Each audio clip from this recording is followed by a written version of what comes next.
I started as a labourer doing work experience 15, 16 years ago because I was completely undecided what I wanted to do when I left school.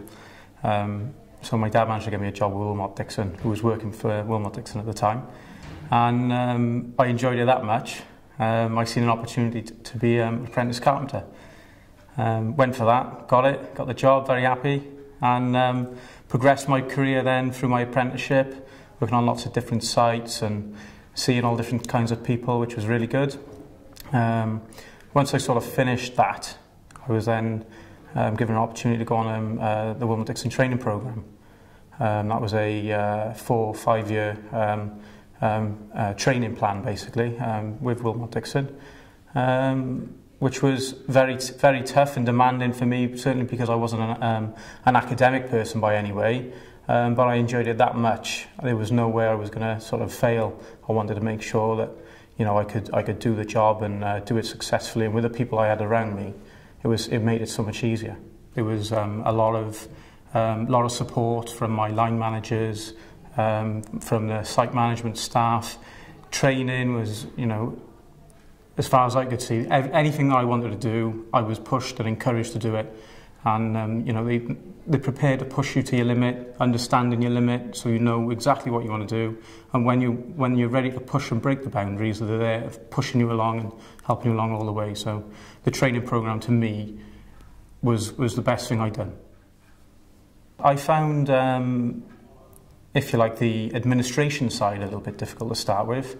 But apart from that, I felt my sort of technical knowledge was giving me a bit of an advantage, so to speak. You know, certainly on the sites and interacting with people, because I could sort of have that conversation with them as if I was on their level to a certain degree, which gave me some good advantages, certainly at some points, to try and get things done and get things pushed over the line. I think if somebody was progressing and wanted to, you know, if they were a labourer or an apprentice carpenter, is to just work hard at what they're doing and absorb everything that's offered to them, all the advice. Take criticism as constructive, because if you take criticism in the wrong way, you'll never progress and you'll never want to proceed. But certainly is try and get a feel for all different sectors and try and get look at people that you know, in each sort of area. Look at people that you want to target, that you want to be like, and just take small bites every time with the apple, every time, little bit, and then you keep moving forward very quickly. Football coach for Marshfield Junior and Youth, under 9s next year.